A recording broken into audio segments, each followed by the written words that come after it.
Señor, pues muchas gracias porque nos podemos congregar en tu nombre. Te queremos pedir que tú bendigas, Señor, esta iglesia y que tú permitas que el día de hoy podamos ser edificados a través de las enseñanzas del Salmo y posteriormente a través de las enseñanzas de los dones de la iglesia, Dios, y especialmente pues todo lo que vamos a ver hoy. Te queremos pedir que sea tu Santo Espíritu el que conecte una parte del estudio con la otra y sobre todo lo más importante, que seas tú a través de tu Santo Espíritu que toque nuestros corazones para edificación. Te queremos pedir por los que no han, gracias Dios por cada uno de los que están presentes aquí, que pudieron venir. Te quiero pedir de una manera muy especial, Señor, que tú guardes a los que no han podido venir, especialmente a los que puedan tener alguna afección causada por salud, como es el caso de Patti. Te queremos pedir, Señor, que tú la mantengas bien en el lugar donde esté. Y Padre mío, que pueda ser de edificación pues esta reunión. Te lo pedimos en el nombre de tu Hijo Jesús. Amén. Bien. Ay.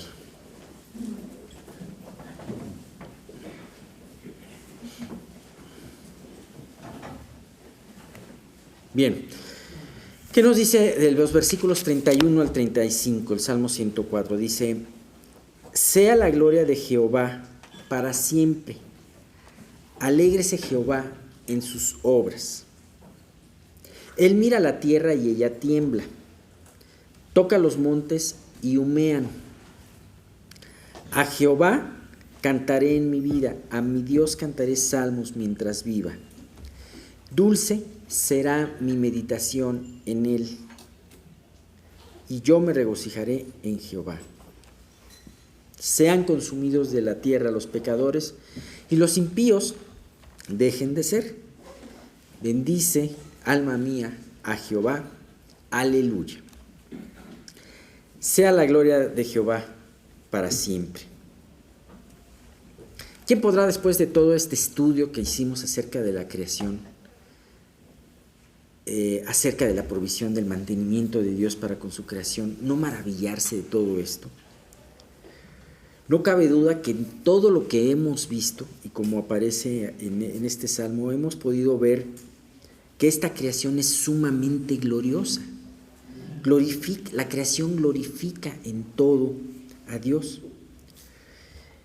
Y cuando nosotros comprendemos a través de toda esta alabanza y a través de todo este estudio, cuál es la sabiduría, la bondad, el poder de nuestro Creador que están expresados a través de las cosas hechas, entonces anhelaremos junto con el salmista el gloriar a Dios. Dice, sea la gloria de Dios para siempre. Dios ha creado una creación para el hombre, para que el hombre la vea y glorifique a Dios. De la misma manera, cada una de las situaciones que Dios trae en nuestras vidas, Dios las quiere usar para que nosotros le glorifiquemos. Dios te ha creado a ti. Dios te ha puesto en un lugar. Dios ha hecho un trabajo en tu vida. Dios te ha llevado, si es que ya lo conoces, en un momento determinado de tu vida a conocerle. Y Dios ha hecho a partir de ese momento un trabajo. ¿Para qué? Para que tú lo glorifiques. ¿Sabes? El darle la gloria a Dios muchas veces es lo primero que debemos de hacer y es lo primero que se nos olvida. Muchas veces el que una persona nos felicite, nos hable de que bien vivimos, de que en fin, cualquier logro que puedas tú tener, o que se pueda tener en tu vida, y muchas veces tenemos esa tentación y ese olvido de quererle glorificarle a Dios, pero somos nosotros realmente estamos puestos para poder ser ese testimonio y glorificar a Dios. Nunca, cuando tú te glorificas, cuando tú tomas para ti las alabanzas, ¿sabes qué? Tú le estás robando la gloria a Dios. Y vamos pues, finalmente toda esta creación es para que nosotros la entendamos mejor, toda esta alabanza, para que entendamos mejor la creación y podamos glorificarle a Dios. Dice otra parte en este versículo, alégrese Jehová en sus obras. Qué curiosa Generalmente nosotros vemos esta exhortación a los salmistas: oye, alégrate en la obra de Dios, alégrate y ten esperanza de lo que Dios va a hacer en tu vida. Sin embargo, ahora dice, hay un deseo del salmista en donde dice: alégrese Dios en sus propias obras. Ahora, ¿es posible que Dios se alegre en sus obras? ¿Por qué dice esto? ¿Por qué el salmista le pide a Dios que se alegre de lo creado? ¿Sabes? Si bien nosotros somos como un trapo de inmundicia, somos como nada delante de Dios, sin embargo es impresionante saber que efectivamente la palabra da testimonio de que Dios se alegra en sus obras. Ajá. Vamos a ir a Génesis 1:31, el último día de la creación, el día sexto, cuando Dios iba a descansar. Dice, y vio Dios, dice en la primera parte de ese versículo, y vio Dios todo lo que había hecho, y he aquí que era bueno en gran manera. Cuando esta parte del libro te expresa que Dios vio que era bueno, te expresa una satisfacción de Dios, un gozo en lo que hizo. Nosotros, aún con todos los estudios que podemos tener y toda la ciencia que que puede haber, no alcanzamos a comprender la plenitud de lo que Dios hizo en esos 6 días.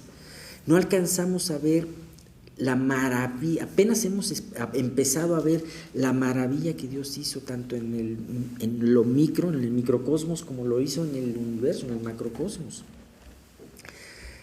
Sin embargo, vemos cómo Dios, lo impresionante es que Él vio la creación, se sintió satisfecho y se regocijó de ella. Ahora, ¿sabes qué es lo impresionante? Cuando Dios hizo la creación, también supo de antemano qué implicaría hacerla. Supo de antemano que el hombre caería. O sea, sí, Dios hizo un ser semejante a él, con sus características, y le dotó de libertad, le dotó de libre albedrío. Y entonces, digamos, como el hombre, que fue la culminación de esa creación, porque además fue lo último que hizo en esa creación, se preparó todo un escenario para poner al hombre. Sabía lo que implicaría en la creación de un ser humano. Dios sabía que el hombre caería y tomaría su vida en sus manos, que el hombre se separaría espiritualmente de Dios, de su Creador. Sin embargo, Dios previó un plan aún más maravilloso que la misma creación para poder solventar este punto, que es la redención. Sí, ¿sabes?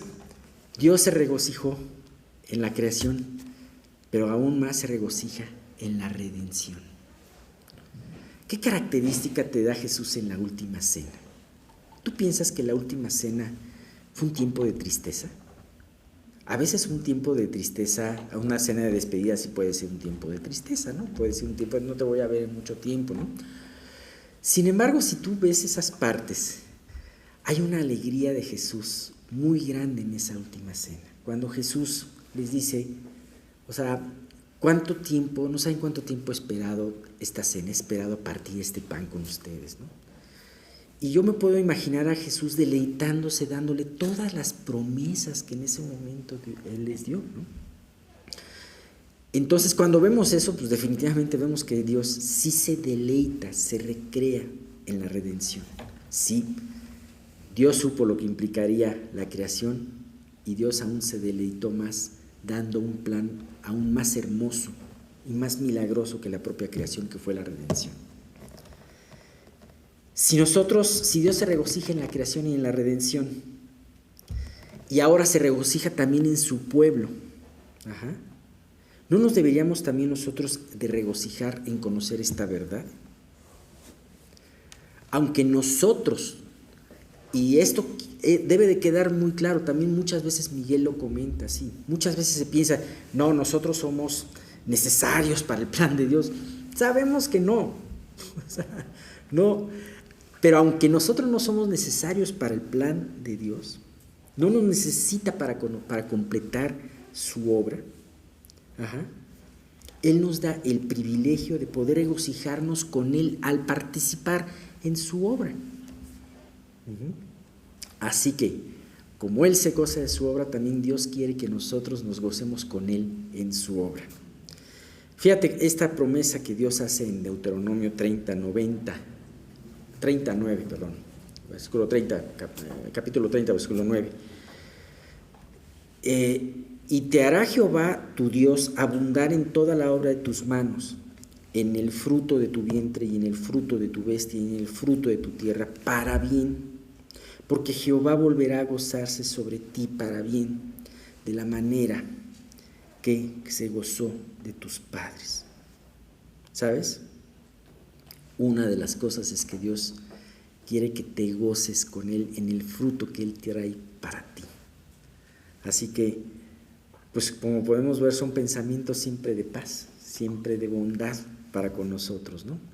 El hecho de contemplar un salmo tan hermoso como este Salmo 104 y el Salmo 103, dos salmos muy parecidos, de alabanza los dos, es para que nosotros nos gocemos junto con Dios de su obra. Dice el versículo 32, Él mira la tierra y ella tiembla, toca los montes y humean. Aquí se habla de una manifestación de poder más allá de la creación misma. ¿A qué te lleva este versículo? ¿Qué te recuerda? ¿Qué pasaje te recuerda? ¿Ya? Sí, gracias. ¿Yes? ¿Sí? Ya. ¿A los volcanes? No, al Sinaí. Dice, fíjate, toca los montes y humean. ¿Qué pasó en el Sinaí? ¿Se acuerdan ustedes? Cuando aparece toda esa parte en Éxodo 19:20. O sea, hay que ponerlo es un pasaje difícil de entender, porque dices, uy, ¿por qué Dios se acerca de esa manera? Nada más asustó al pueblo. Pues sí, se trataba, no de asustar, pero sí de que el pueblo tuviese temor, un temor sano. ¿Por qué necesitaba este pueblo tener temor? Bueno, era un pueblo que Dios había escogido e iba a utilizar grandemente, el pueblo de Israel. Ellos no conocían a Dios, no habían conocido a Dios, no habían tenido una mayor manifestación en esos 400 años. De alguna manera, ellos estaban muy impregnados también de toda la digamos por así, cosmovisión que tenían los egipcios. Ellos conocían los dioses egipcios.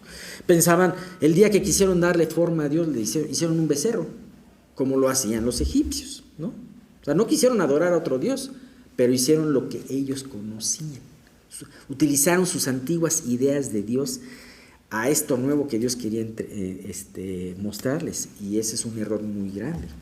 Como un error muy grande es querer vivir nosotros una vida en Cristo arrastrando nuestros pensamientos de los cuales no nos queremos deshacer y que nos impiden servirle como realmente Dios quiere que le sirvamos, ¿no? Así lo hicieron los israelitas. Entonces, ellos habían visto su poder a través de las 10 plagas. Sí fueron 10, ¿verdad? A través de las 10 plagas. Su poder a través de toda la travesía en el Mar Rojo y en el desierto, en su provisión. Habían conocido un Dios a través de esas manifestaciones, como nosotros estamos viendo un Dios a través de las manifestaciones de la creación y de las fuerzas atmosféricas y las fuerzas naturales, ¿no? Sin embargo, ellos tenían que conocer a Dios de una manera todavía más directa. Y podemos ver que el poder que se despliega por la presencia de Dios es muy grande. Entonces, ellos tenían que ver, de alguna manera experimentar a Dios. No lo podían experimentar físicamente, directamente, porque no hay hombre que lo pueda hacer, porque hubieran quedado derretidos, no sé cómo hubieran quedado, ¿no? Pero, sin embargo, ellos tenían que ver un poquito más cerca a Dios. Y entonces, ellos escucharon la voz de Dios. Y ellos vieron ciertas manifestaciones que les dio pavor. Si algún día quieren ver acerca más de estas manifestaciones, realmente el monte humeaba. Se hizo unas tinieblas muy densas. Había un sonido que ellos no podían soportar. Por eso prefirieron que mejor Moisés hablara de parte de Dios, ¿no? Cuando Dios se manifestó de esa manera, debió de haberles quedado muy claro a ellos que este Dios, Jehová, Dios de los ejércitos, no era como los dioses de los egipcios que ellos habían conocido hasta entonces. En aquella ocasión, ellos conocieron no a un ídolo mudo como tienen todas las naciones, sino conocieron a un Dios vivo, un Dios que no solamente era poderoso porque estaba demostrando su poder, sino un Dios también sumamente santo y con completa autoridad para juzgar y con completa autoridad para destruirnos cuando Él quiera, para quitarnos la vida cuando Él quiera. ¿Por qué? Porque ese es Dios, un Dios digno de temer. ¿Sabes? Nosotros nunca hemos recibido una manifestación de este sentido, nunca hemos visto un monte humeando, nunca hemos visto una tierra que se abre y traga a los que no quieren seguir a Dios.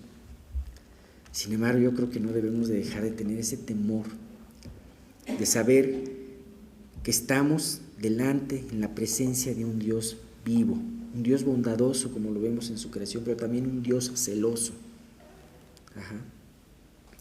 Yo creo que no deberíamos temer a ese Dios que es fuego consumidor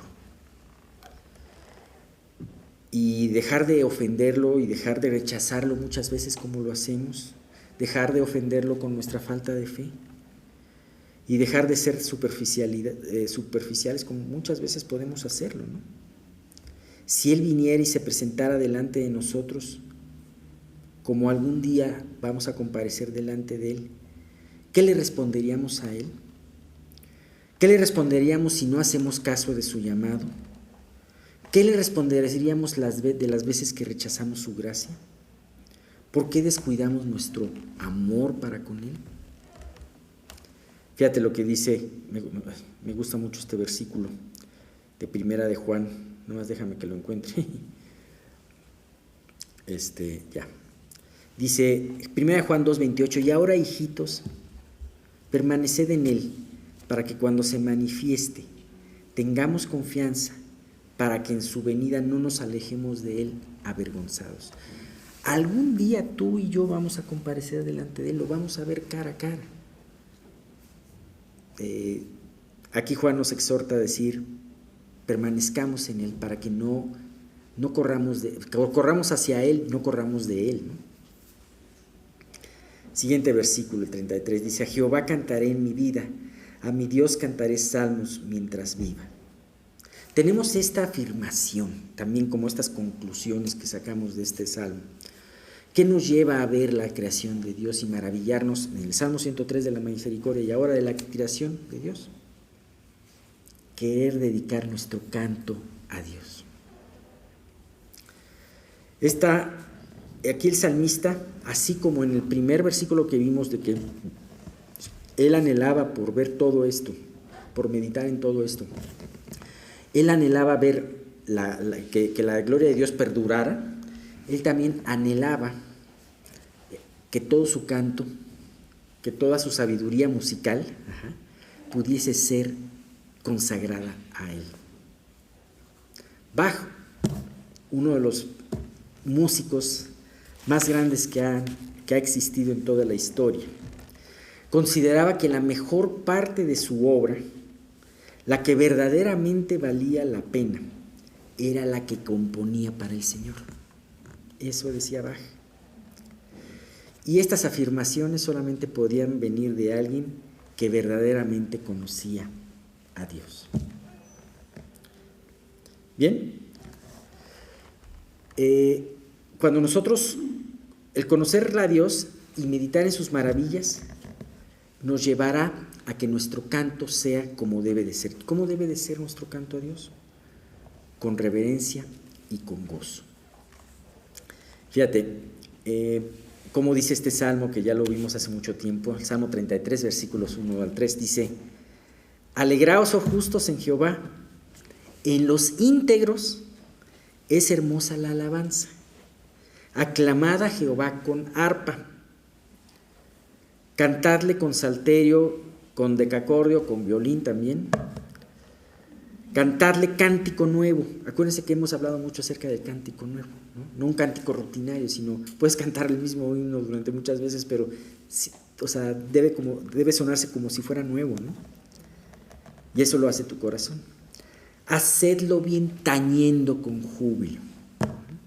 Así que ese es el tipo de alabanza que Dios quiere, ¿no? El siguiente versículo, que es uno de los versículos más hermosos de este salmo, dice el 34: dulce será mi meditación en él y yo me regocijaré en Jehová. Realmente hemos dicho muchas cosas acerca de que este salmo nos lleva a meditar en la grandeza, en quererlo glorificar, en querer dedicar nuestro canto a él. Sin embargo, también es muy importante la meditación. La meditación es lo que tú y yo pensamos. ¿Sabes que constantemente estamos meditando nosotros? Podemos estar meditando en lo que acabamos de ver en la computadora o en el celular. Podemos estar meditando, pero siempre vamos a estar pensando y meditando en cosas, ya sean superficiales o ya sean profundas. Sin embargo, la meditación en Dios, que es la que Dios quiere que tú tengas, debe de ser dulce. Y es en naturaleza dulce. Es la meditación como de dos enamorados, como de un enamorado. Aquel que haya estado enamorado y medita en su enamorada, sabe lo que es esto, ¿no? O sea, ¿cómo es el meditar? El meditar no es, ay, tengo que pensar en ella, hoy tengo que pensar en él. No, es algo natural, es algo dulce, es algo que fluye. Como el enamorado que piensa en las virtudes de su amor, de aquella persona que ama, ¿no?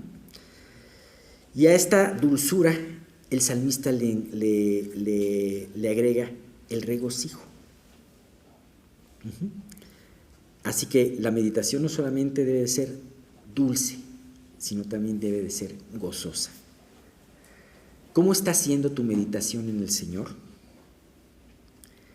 ¿En algún momento esta meditación fue dulce y gozosa y ahora se ha hecho insípida o no te atrae?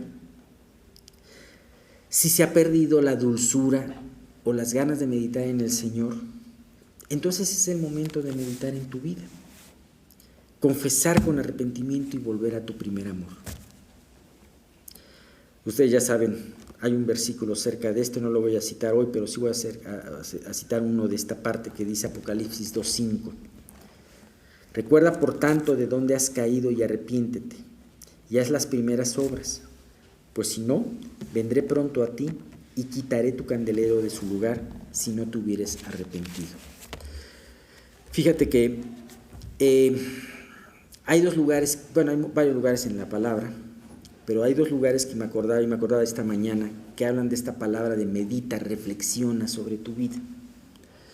Uno de ellos es ese pasaje muy que todos conocemos en el libro de Ageo, cuando Ageo está exhortando al pueblo a reconstruir el templo porque habían dejado de construirlo. Y entonces Ageo les dice: mediten bien en tus corazones, qué es lo que está pasando en tu vida. Ese es uno, y este es otro. Estoy hablando en esta parte de Apocalipsis, es el mensaje de Dios hacia la iglesia de Éfeso.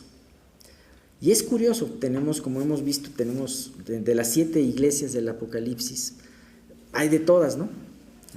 Hay 5 exhortaciones para meditar en tu vida y entregarte al Señor.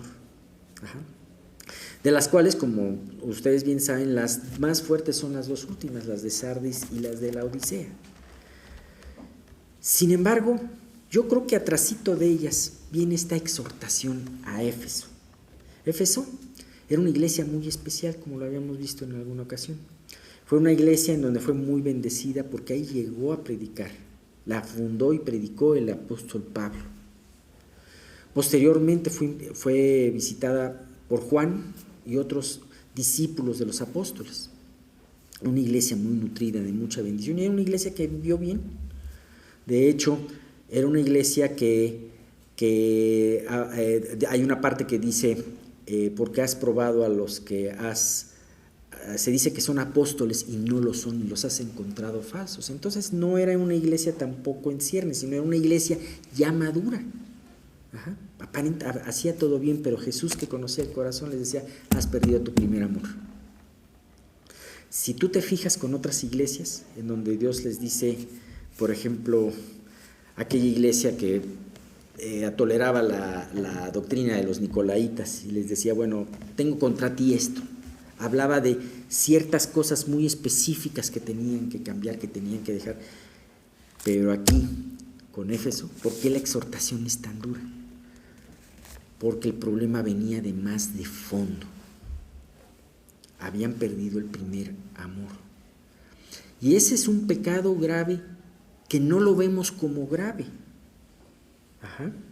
No es una herejía como tenían otras iglesias. No era el que vivía en inmoralidad como tenían otra iglesia, pero que había gentes que vivían con todo su corazón, sino que esto era algo de fondo. La iglesia como tal se sabía todo, pero hacía las cosas con mucha rutina. ¿Sabes? Dios quiere que meditemos y que nuestra meditación vuelva a ser dulce como en algún momento fue. Y bien, ¿sabes cómo termina este salmo? Termina con una nota un poquito oscura, pero otra vez vuelve a la bendición del principio. Qué chistoso. Fíjate lo que dice: sean consumidos de la tierra los pecadores y los impíos dejen de ser. Bendice alma mía Jehová, aleluya. Qué chistoso que el salmista que Dios haya inspirado al salmista a poner una nota un poco oscura, como si se tratase de un salmo imprecatorio, un salmo de juicio. Y es que la santidad, el poder y la renovación de una nueva creación, del estar meditando en todo esto, también habla de que para esto se necesita quitar el pecado. Ajá. ¿Sabes? El hecho de ver una creación tan impresionante y un Dios tan poderoso nos lleva a que cuando vemos reflejado el mundo cómo está con su pecado, el anhelar junto con el salmista de que sea destruido todo lo que tiene que ver con el pecado. Algo muy importante, hemos hablado muchas veces que un salmo imprecatorio, cuando se habla de tener juicio contra otras personas, no es un salmo vengativo, no es una venganza personal, sino es un anhelo por la justicia y la restitución de Dios. Así que, junto con este anhelo de que Dios restaure las cosas, también hay un anhelo de que se acabe con el pecado. Dice Proverbios 28:28. Cuando los impíos son levantados, se esconde el hombre, mas cuando perecen, los justos se multiplican. Hay otro que dice que cuando perece el impío, el pueblo se alegra, ¿no? Y no es porque le desees la muerte a una persona, pero es una reacción natural. Cuando un tirano, cuando un pecador que hace mucho daño, y me hablo aquí de pecadores, no como el que comete un pecado, sino como el que insiste en pecar y no quiere arrepentirse. El que con su vida y con su influencia y con su proceder hace mucho daño. Entonces, desde luego dice, pues definitivamente Dios, sean destruidos todos aquellos que no te quieren seguir. Pero vemos que, para no terminar con esta nota oscura, el Salmo termina y cierra todo un círculo. ¿Cómo empezamos este Salmo? Diciendo: bendice alma mía Jehová. Y aún desde el anterior dice: bendice alma mía Jehová. Y ahora terminamos con esta frase que dice: bendice alma mía a Jehová. Y termina con una frase: aleluya. ¿Ustedes saben cuál es el significado de aleluya? De hecho, como un punto principal, como un punto interesante, este es el primer salmo en donde aparece esa frase de aleluya al final. Y otro dato importante, el último salmo, que es el 150, termina la frase con aleluya.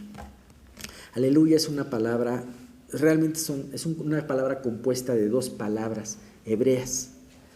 Una que es halal, que es alabar, que quiere decir alabar, y otro es ya, que es lo mismo que hemos visto en otros salmos, que es ja, y que es la contracción de Jehová. Entonces, cuando escuches la palabra aleluya, es alaba a Jehová. Y es como una rúbrica, como una firma. Ok, no solamente termino diciéndole a mi alma que bendiga a Dios, sino también aleluya, alabado sea Dios. ¿Sabes? Yo espero que el estar viendo y meditando en este salmo también nos lleve a afirmar nuestro corazón con esta alabanza. Y no importando lo que pase en nuestras vidas, no importando en qué situación nos encontremos, podamos nosotros decir con todo el corazón también esta palabra, aleluya, que significa alabado sea Jehová. Y bien, pues aquí terminamos el Salmo 104.